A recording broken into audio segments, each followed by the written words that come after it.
Hi, everyone. Welcome. Hi, Barry. Um,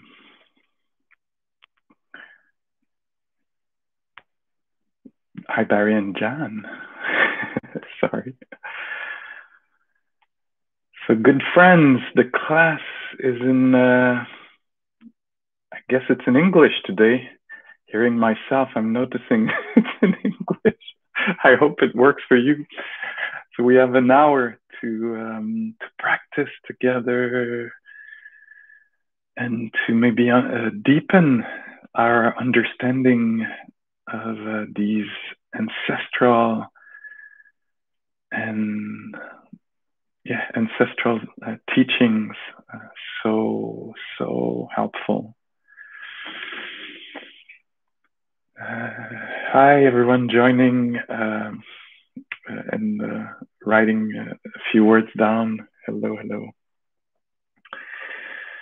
So a few words to start, because we're gonna sit together, practice in a stationary way. You might be standing or lying down, whatever works for you, for your the needs of your body is one thing to consider, and the needs of your mind, because you could think, oh, I'll be good lying down, my body will enjoy this.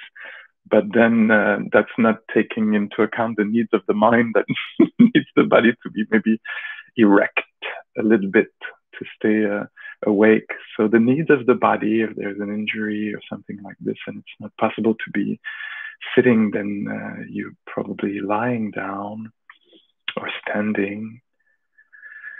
And the needs of the mind to practice this mindfulness, this sort of high quality presence to what is, just what is. It's very delicate work, even I'd say intriguing way to be, where we are invited to experience reality directly, without judgment and without analyzing it. It's just a quality presence. Maybe it tends towards being silent, receptive, taking in, attuning to what's happening, not making anything of stuff, not embellishing, not adding stories, storylines to what's happening, but experiencing life directly. Shall we try this a little bit? I can see there's people from all over the place, and all over Quebec, also Montreal, Petite-Rivière, Pointe-Claire, Laurentians, and beyond. Okay, so maybe the eyes will close, maybe not. You do what you see fit. It's good to bring a clear intention here, as clear as possible at least, concerning what we're doing, because the mind could easily just think it's, that it can go with its habits. But no. We're not in the world of habits. We're in the world of being deliberate with our attention. As Sebene Selassie says, I think, reclaiming attention, reclaiming our attention that is often scattered, caught in considerations of all sorts, worry, planning, rehashing, liberating the attention so that it can be directed towards what we want, where we decide to send it, what we want to be revealed. And so reclaiming our attention, redirecting, reorienting attention so it can be with the body as it is now, in the present, in present time. So that's the field of awareness here. What is presently arisen?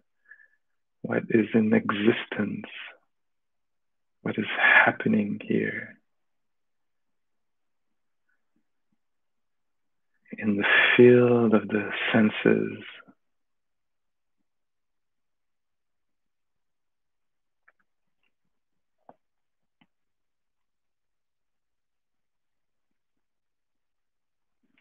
And we could start with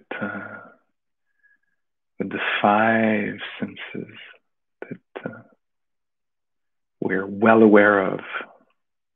And as we practice meditation, often there's two of these that are predominant: the touch, the sensations in the body,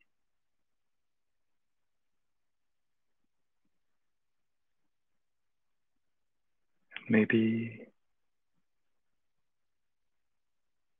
letting this be known, letting the attention land in the body, or wake up in the body.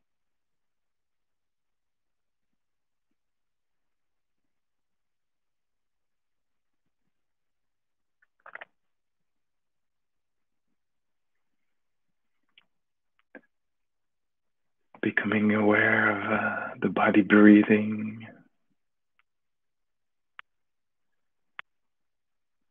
not with the attitude, mindset, intention to improve on anything here. It's a way to create a connection.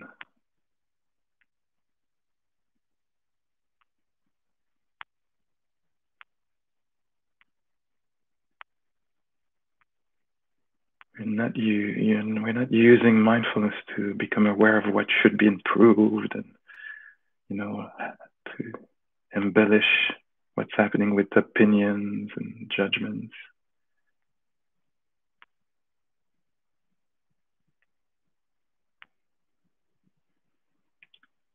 Attention is brought to the breathing body.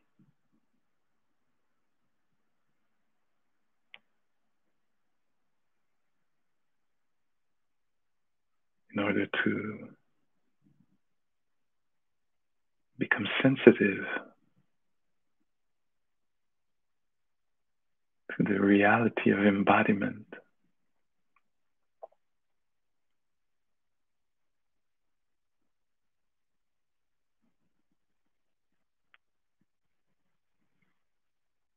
So we're discovering the experience of being in a body that is breathing, or pulsing, or tingling, or pressing against the earth in some manner.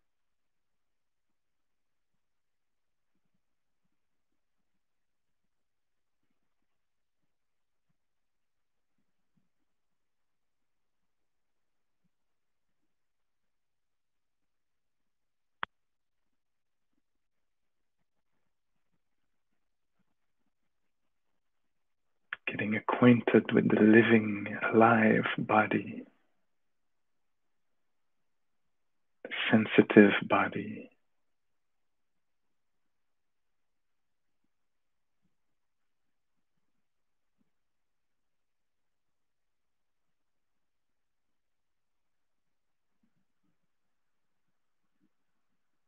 Discovering the physicality of our experience.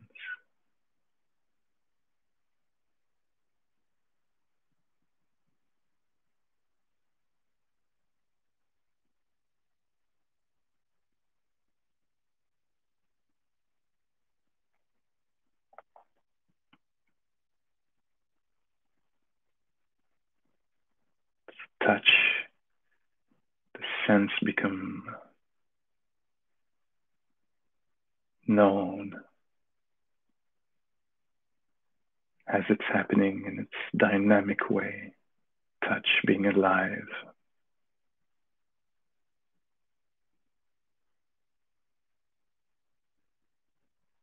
The body tangible.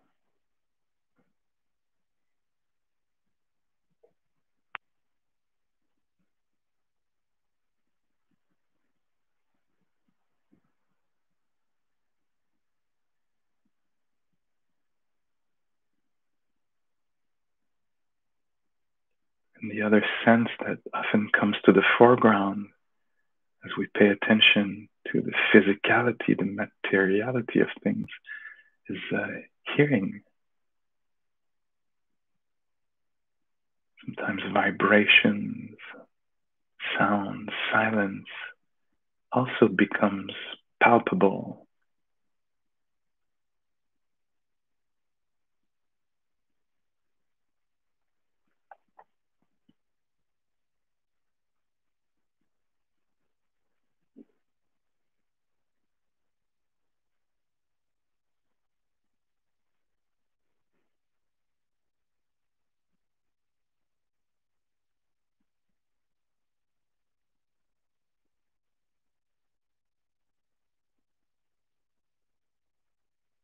And we stay there for a few moments with this body alive, the physicality. It might be through touch, through hearing.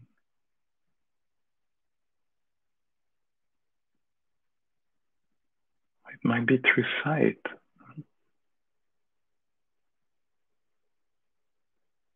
Photons doing their thing at the eye door.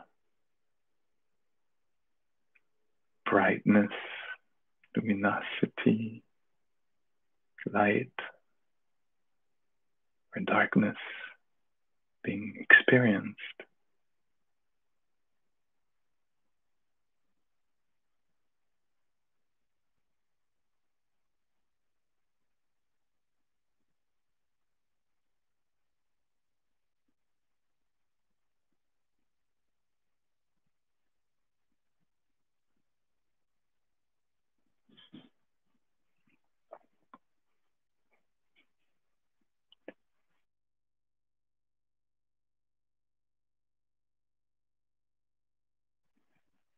And these rivers keep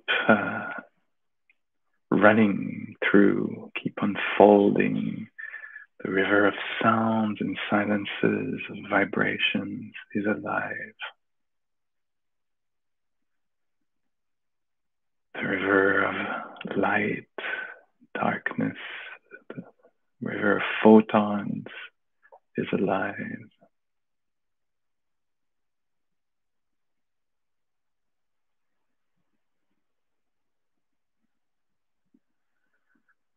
And the river of sensation is alive, with belly rising and falling, or chest expanding and contracting, air being released or coming in.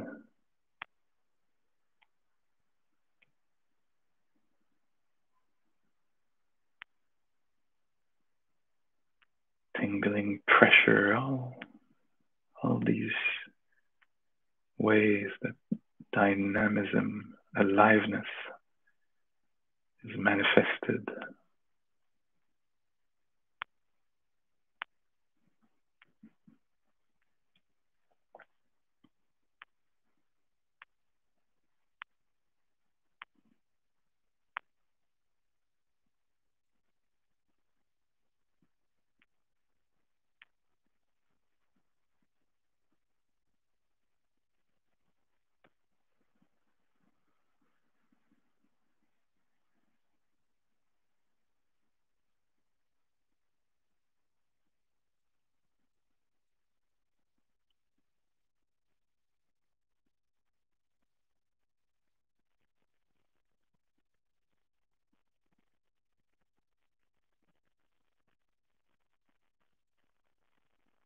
Body keeps radiating its warmth or being touched by coolness or coldness or warmth. Keeps happening. It's dynamic in the field of temperature.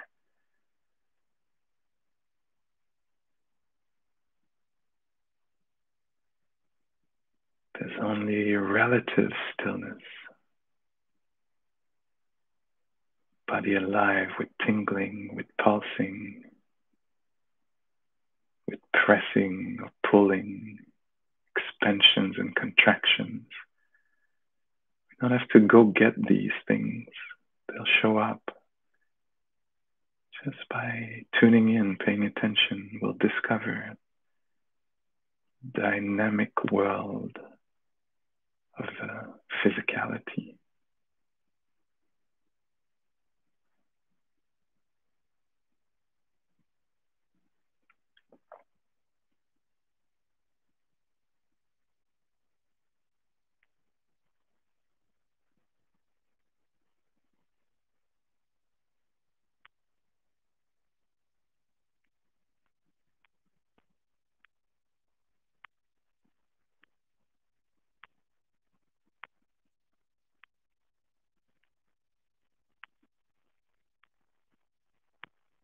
For a few moments, the air presses against the nostril, inside the nostril as the air comes in, slight pressure,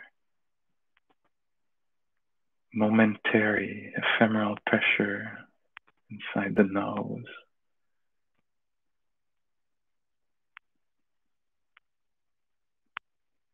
Maybe slight warmth or pressure again as the air comes out, just for a few moments.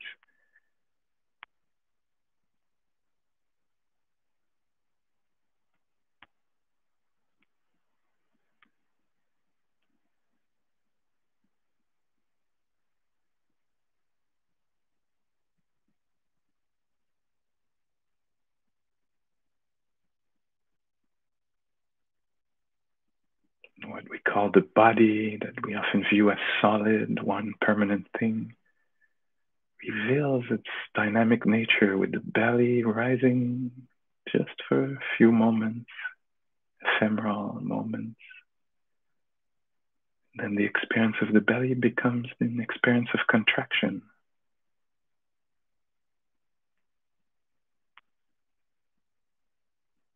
That vanishes. And now it's expansion again.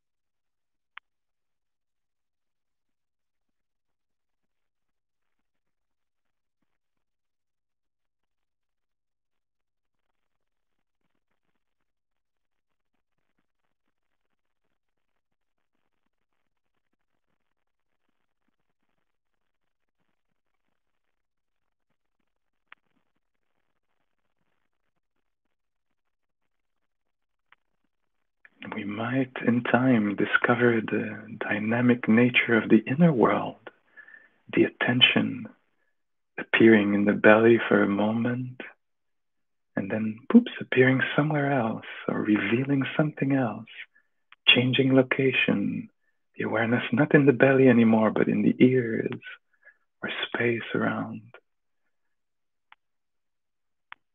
or back in the nostril.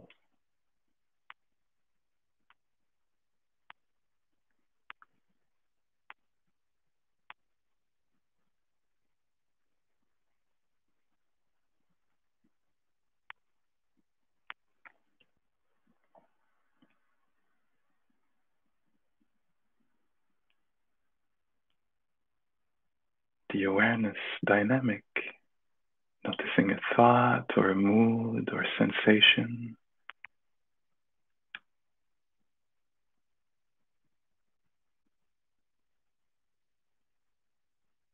Then vanishing there to appear somewhere else in the toes or the belly again.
Sometimes the attention is mindful.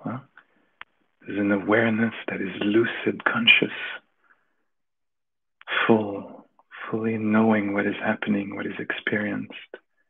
And boom, in a second, mindfulness is gone. The attention has been captured, absorbed, fascinated, kidnapped, lost in thoughts.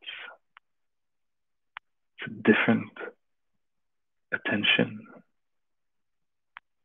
It's a deluded attention. It's not a wakeful attention. So dynamic also, even the awareness, the attention changes quality, form.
And we can go rest, maybe in the belly, if it's helpful for us. Anchor the attention there. Cultivate some continuity, steadiness of attention. Staying only with the rising and falling of the belly, if it feels right, if it's not too confronting or uncomfortable to be in the belly. We could do the same at the nostrils, just stay there. Or with the hearing,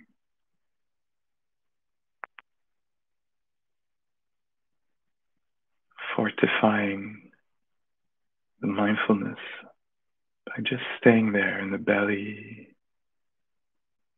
at the nostrils, or at the ear door.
And if you want, opening the eyes, just for this last minute of practice, if your eyes were closed, to see, is it possible to practice with eyes open?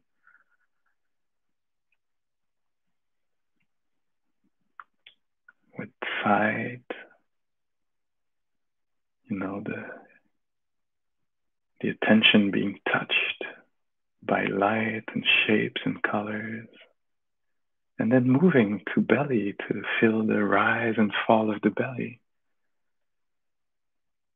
Amazing how attention can vanish somewhere and be born somewhere else in the belly now for me.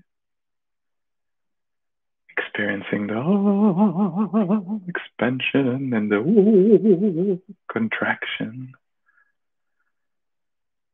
And then, appearing inside, becoming particularly aware of, call it the photon, hitting the retina, but the actuality of it, like the actual experience, is an experience of light and shapes, colors, and then letting the attention appear in the hearing, revealing that universe for a moment,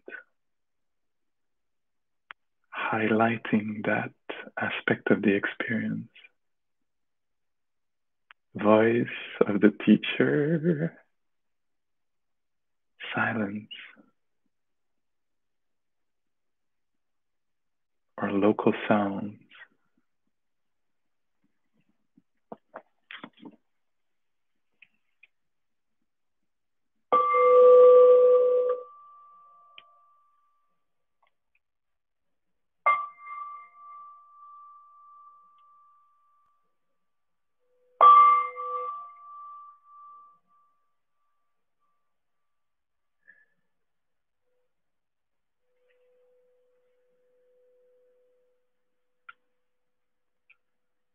I like in meditation how, in mindfulness, how we're able to discover, how it functions, the human mind, and the soul system, the physical, psychological world. So have you noticed what happened when the bell rings? There's many things happening when the bell rings. Do you see an image?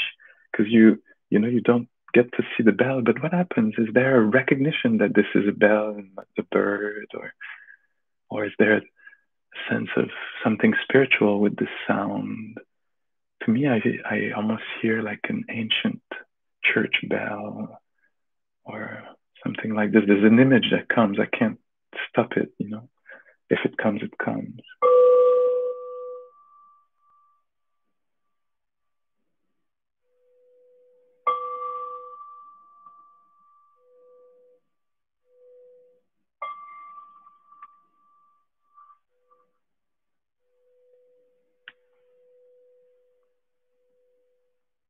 So it's not just the vibration. There's meaning that appears often, like meaning the end of the meditation, or meaning through memory, or imagination, imagining. Like when I rang the second time, it was more like kind of a distant call for a meal. I think because I'm hungry. It's 12:30 here, and I'm hungry, so my mind was like, could that be the bell for some kind of soup or pizza? Or... No. So how the world is constructed? We see something, we hear something, we feel something, and there's a world that it can be constructed. Sometimes we can be aware of the construction, sometimes we're not. We think it's reality, And so we'll see something and we'll conclude something. It's a little bit made up. Often, I think it is for us human beings. We make something up that is not. We use the building blocks of reality, sound, and then we create meaning based on our history and our tendencies of our minds. And so meditation, it's amazing. By slowing down and paying attention, we could have insight around this, like start to, make conscious things that are happening a little bit in the background, and making the world what it is for us, how we see things. It's called views, how we view things. It doesn't take much, just a little bit of a contact, with the sense, ear, smell, taste, touch, or one contact with the tendency of mind, and whoops, a world is built. I could be just sitting here, and the attention that I maybe want in the belly moves to a sound because a sound appears, and the attention moves, and just that movement of attention from belly to hearing could be just enough for me to perceive that I'm bad at meditation, to create that fiction. I was going to say reality, but no, fiction. So just a movement of mind, of attention, and then the mind could fall into its habitual perception. I'm so bad at this, I'm never going to succeed at this, and the whole world is created in a second of a meaning about self, an identity, or about others, or about future or past, just by hearing a sound, just by a movement of attention. And we live in these worlds that we create in our minds, not knowingly, not lucidly, not consciously. And we habit these, and we suffer in these worlds, debate with them. I don't want my world to be like this. Not noticing that it's made up, momentarily made up, mirage.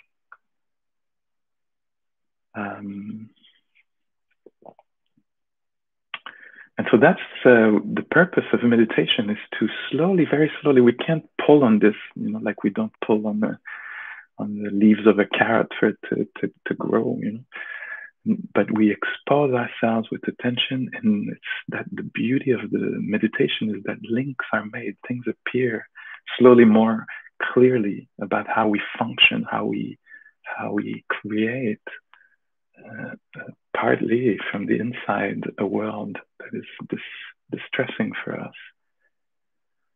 And that's a big part of the work, is the inner work, Actually, in meditation, there's two main goals. You could say, check this out. Does it fit with what you know of meditation, or what you've heard or read?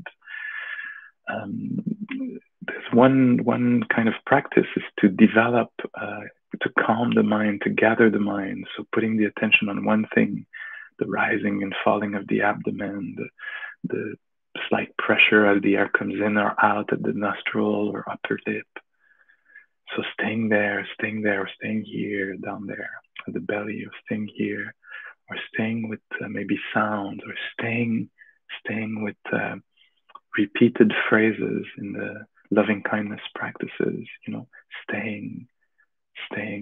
And this kind of staying is to cultivate calm, steadiness, to unification of mind. So the mind gathers around one kind of event, the belly rising and falling, and stays there, and gathers all its power, so it can, that can be calm, that can develop tranquility, are the words that are used.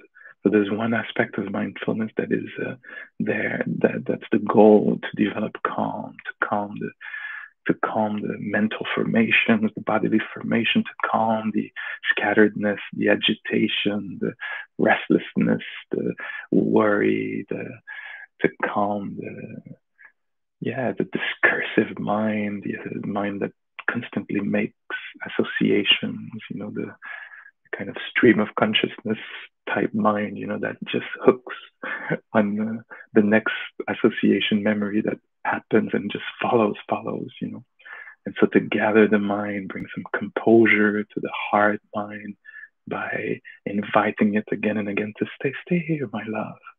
Stay here with rising and falling of the even chest, if you want, but making things not complex, simplifying things and staying.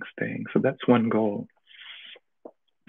One intention is to develop calm, serenity, tranquility, composure, and power also, because a mind that is gathered instead of scattered is much more powerful.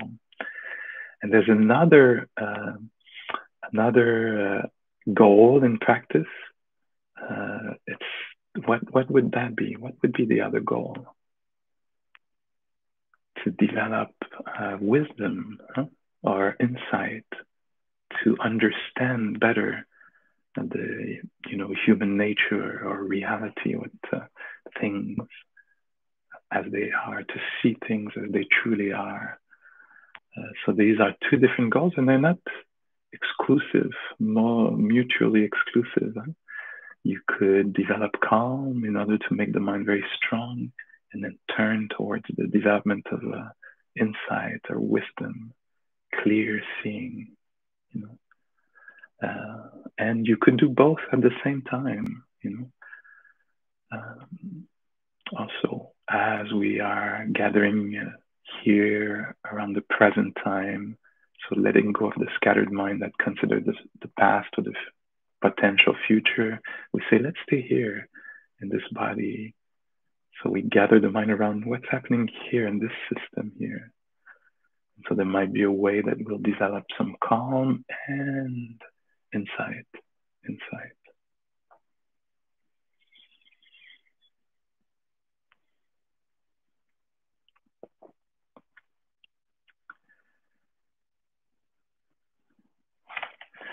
So there's this little book that I have here that I found many years ago, I think in Berkeley, in a the used bookstore. I don't know if you see it. It's a little kind of a very small book, light, just a few pages. It's a very small anthology of the Samyutta Nikaya, one of the kind of body of teachings of the Buddha, one of the collections of discourses. And it's an old translation by John Ireland. Anyway, I think, if I was, that kind of cliche images, like you're sent to an island or you find yourself on a small island with just one book, maybe it would be a better choice to have a book that shows me how to survive on an island. But I think I would take this one because there's so many gems in there. I keep highlighting stuff,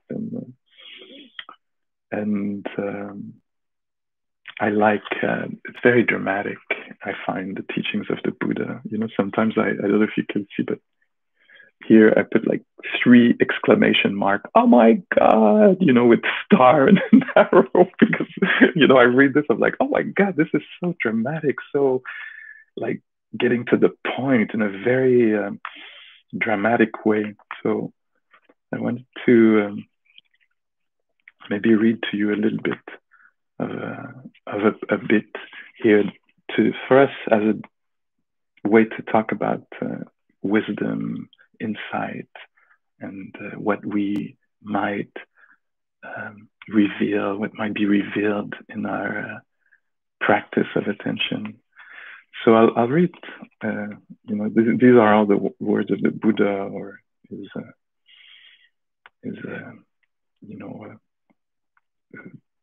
wise beings around him, men and women who practiced with him. So it says here, an uninstructed being, an uninstructed ordinary person, an uninstructed ordinary person. Who could that be? Who could that be? I think he might be talking about us here, the uninstructed ordinary person. Well, check it out, because he describes how they view the world. And so you'll be able to see if you're an instructed special person or an uninstructed ordinary person. I know what group I belong to most of the time. it says, an uninstructed, ordinary person might well be dispassionate towards his body, made of the four great elements, might well detach themselves and be released from it. For what reason? It is seen how this body grows and decays, is taken up and laid aside like temporary body. Therefore, an uninstructed ordinary person might well be dispassionate towards the body, might well be detached, might well detach themselves and be released from it. But this, which is called the mind, and that's the point here. So if you pay attention, that would be now. But this, which is called the mind, is called thought, is called consciousness. Towards this, an uninstructed, ordinary person is not able to be dispassionate, is not able to be detached and released. What is the reason? For a long time, this has been that which they identify themselves with, to which they have been attached, that they hold on to, thinking this mind, thought, consciousness, this is mine, this I am, this is myself. Therefore, an uninstructed, ordinary person is not able to be dispassionate towards what happens in there, is not able to be dispassionate towards it, to be detached and released from it. So do you, like me, belong to the ordinary, uninstructed kind of being? And even, I think I'm even more, maybe you too, even more ordinary and more uninstructed, because the Buddha presents first, he says, many beings who are not that wise, they're not so identified with body, because they know that the body arises as this, certain number of years to live and then die. So they're not so much identified with the body. So even that, I think, is a challenge. But then he goes further and he says, unwise beings often are much more identified with the contents of what happens in their mind, and really attached to their views and opinions, and they don't take what happens in lightly. Do you? And see how you react to this when you hear this. Maybe it's like, but I don't want to take what happens lightly. So I want to cling to size seas. Anyway, I'll continue here. It's too bad I'm a bad reader. I'd love to read this well, so I could convey this stuff really well, but I do my best. Voila. It would be better because practitioners, it would be better if an uninstructed, ordinary person regarded this body made of the four great elements, fire, earth, water, and which one did I not name? Air. It would be better if an uninstructed, ordinary person regarded this body made of the four great elements as themselves rather than the mind. For what reason? This body is seen to continue for a year, for 2 years, 5 years, 10 years, 20 years, 50 years, 100 years, or even more. But of that which is called the mind, so he says, at least this body lasts a year, or a few years, or a few decades, or many decades. But for that which is called the mind, is called thought, is called consciousness. One moment arises, another ceases, continually, both day and night. Just as a monkey wandering in a big forest seizes a branch and lets go to seize another one. Similarly, a practitioner of that which is called mind, is called thought, is called consciousness. One moment arises and another sees continually, both day and night.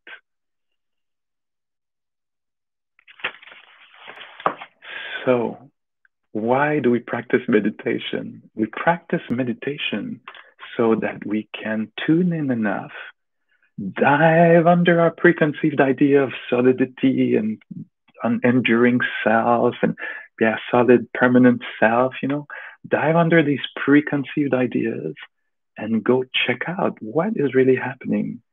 And as we slow down, stop doing other things, and just pay attention to what's happening inside oneself, slowly we will notice how flickering, impermanent things of the body and mind are events, phenomena. That's why we call these things to maybe highlight the fact that they're ephemeral. And so as we sit here, that's what I find fascinating and liberating, and that can lead to joy, definitely, in one of the things. And freedom is to recognize, to notice, maybe again and again. It takes a lot of kind of rubbing against reality with a high quality kind of rubbing to actually, for insight to rise and understand this, that what I take to be I or mine is actually a lot of changing things. And in the guided meditation just now, I was kind of pointing to the ephemeral nature of awareness, of attention, if I use these words synonymously. So there's one moment of attention given to one moment of consciousness of toes, and then there's a moment of consciousness of sound, and a moment of consciousness of a thought. And for us, in our delusion, ordinary, uninstructed beings that we are, deluded that we are, we make this solid. This is me. Watching my toes, feeling my toes. This is me. Now hearing a sound. This is me. Now thinking. And, it's a kind of common sense or conventional way to present reality, agreed upon, conventional as in agreed upon way to present reality.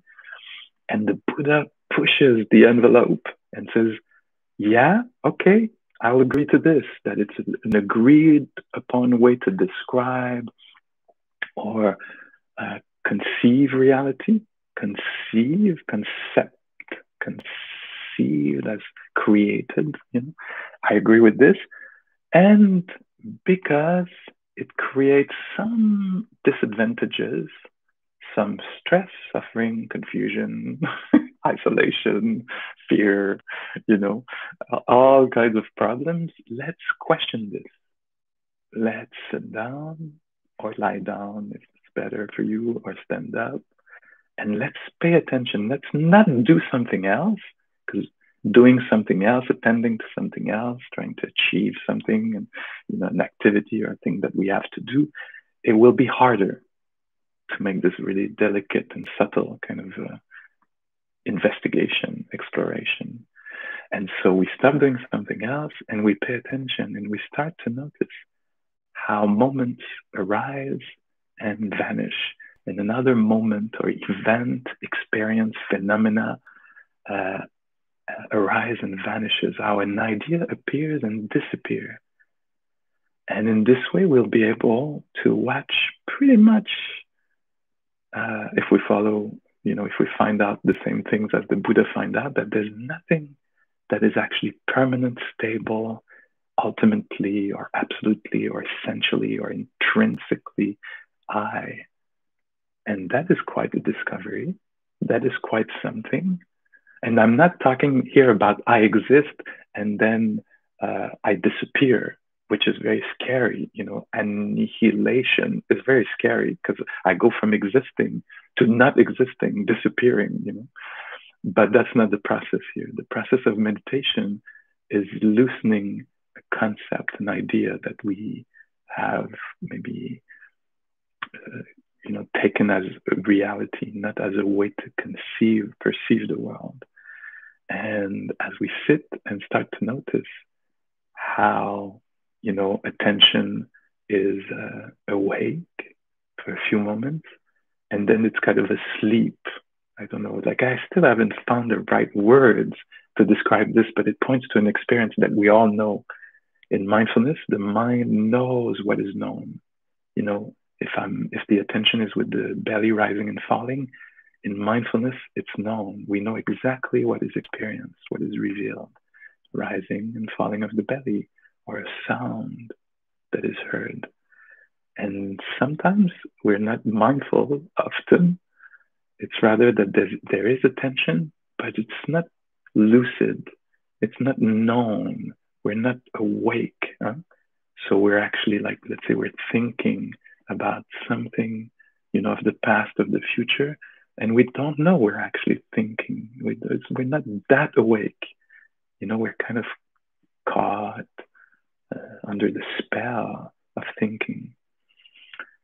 And so these are different events, and we might like kind of conceive of a self who was there and now is absent-minded, present-minded, mindful, and absent-minded.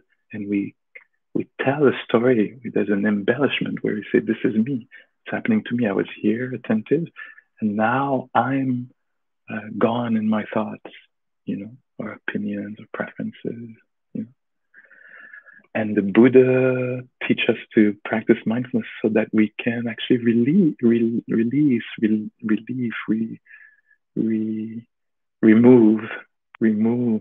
some of the layers, the conceptual layers, so that we can come closer to reality as it is. And why would we do this? Because again, there's a potential for joy that is there.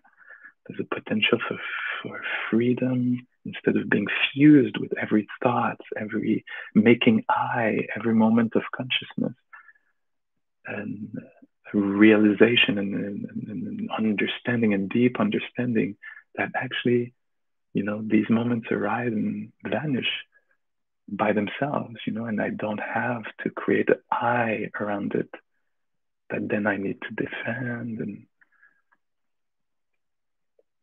it really looks like an intellectual trip. But why I've been so interested in this for 20 some years personally, it's because it's not. It's because I see the link with the heart very direct for me. Because when we become more clear about this, that this is a made up story that we live in. Things are really happening, but there's a way we tell the story that is made up, creating a lot of suffering for us and for others around us. When we realize this, compassion, tenderness can arise, and joy, because we're not that caught. It's not like, oh, what's going to happen to me? Let me read you another little bit here. The Buddha almost talks only about this. So now he's talking about the noble disciple. That's the other kind, not the uninstructed, not the uninstructed ordinary being, but the noble disciple. So this could be us too, might be you. It's somebody who's done their inner work. I've not been too busy with the world, and they stopped and put the hours and the attention at the right place in terms of the Buddhist teachings, and has clarified things. So when a noble disciple has well seen this dependent arising and those dependently arisen phenomena according to actuality with perfect wisdom, it does not occur to them that they should run back to the past saying, did I exist in the past? Did I not exist in the past? Was I in the past? What was I like in the past? Having been, what did I become in the past? So, obsession with the past in terms of I as the, central point here. And the Buddha says, nor that they should run, not that they do run ahead to the future, saying, shall I exist in the future? Shall I not exist in the future? What shall I be in the future? What shall I be like in the future? Being what I am now, what shall I become in the future? It's a different way than we think of ourselves, but this is what he's expressing here, like thinking, me later, will I be like this? Will I be with this one, or in these circumstances, or in those circumstances? And if I make these choices now, what will I become? And then he says, nor do they in the present have doubt about am I not, what am I, what am I like? What is the reason for that? It is because the noble disciple Paul has well seen the dependent arising, these dependently arisen phenomena according to actuality with perfect wisdom. Oh. So, wow, intriguing, deep, strange, counterintuitive, and I love it, you know. Getting slowly rid of the grasp of these concepts on our minds and how they create stress, And that's the chance. Maybe we have a couple of minutes to clarify this, go from one group, the ordinary uninstructed being, to the wise, noble disciple, well trained, and allowing just now, if you want, allowing the physicality to be what it is.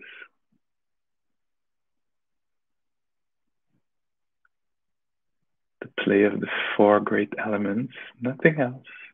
No, it's me, it's about me. No, it's just the earth, resting on the earth. It's just the air moving through like it does in nature. It's just the heat radiating from the belly, the blood warming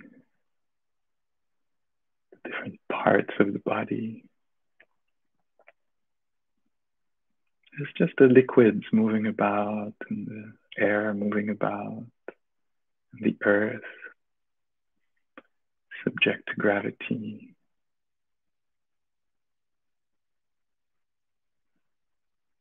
The warmth radiating, just that is what we call the body. What we call my body, what we call I.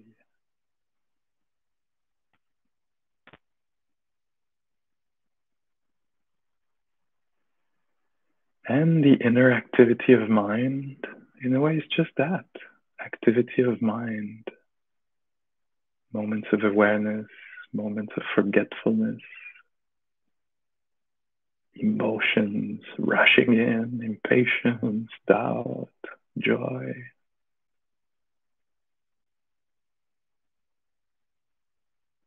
Ideas passing through, my ideas, no, conditioned ideas related to how I've been raised, to what's happening locally around inside oneself. Naturally, ideas, thoughts appear, preferences.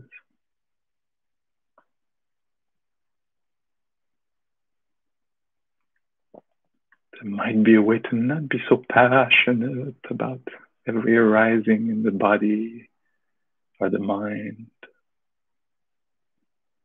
clinging or debating, struggling with emotions or thoughts.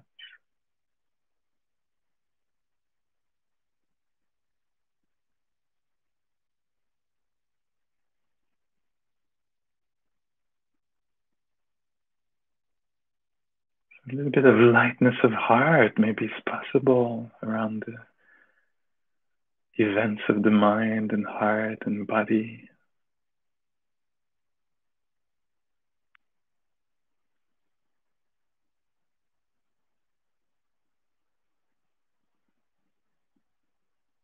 And tenderness for the way the mind gets entangled, identifying, appropriating. This poor mind, confused, deluded, makes everything personal.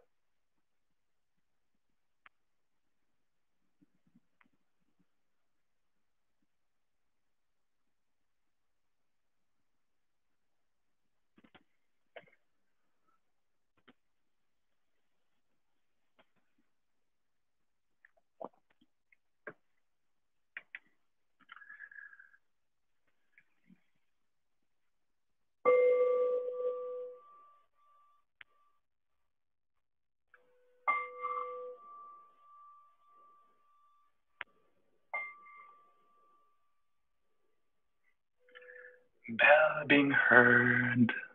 Is it I hearing the bell or just bell being heard? An event happening, conscious event. Do I have to be the hearer?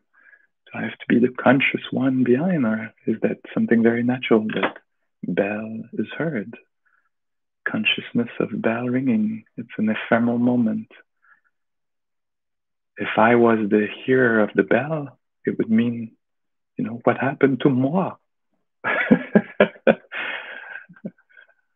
Oh la la, a few years of exploration in here, huh? A few lifetimes of exploration. Maybe it raises more questions, or maybe it makes emotions arise, such as fear and confusion. Yeah, it would make sense. And eventually, maybe lightness of heart, maybe not making every arisings in the mind so personal, so about me. Yeah, they arise locally, for sure. The thoughts arising behind these eyes, are not the thoughts arising behind those eyes, but does that make it mine or not? Absolutely mine. No, it's just a location. Sounds I heard over there happen over there, and sometimes they happen over there, and it doesn't make them any I. They're just conditional things. The tree falls, it makes a crack, no I in there. Okay, it's not easy. I don't want to make it sound like it's very simple and easy. That's the whole conundrum of the human experience, and the whole spiritual path is laid out there, the Buddhist one at least. So I wish you a good day of exploration, just to see if it's possible to not make so much I, the arisings in the body or in the mind heart. And thank you for supporting the teachers, as has been the tradition for 2,600 years. And I'm really, really thankful for the support I'm getting even through these forms of YouTube. It's so not ingrained in the, YouTube culture to support the, the, the teacher here in this case. So thank you very much for considering this. I'm going to go eat based on that kind of support just now. Okay. Wish you a good week. Much love. Bye bye. Next week is last week and of these YouTube meetings for now. Of the Tuesday, and it will be in French. And check out the Pascal Auclair website if you want to sit a retreat. It could be one way for you to see how you could do an online retreat, or True North Insight offers many things.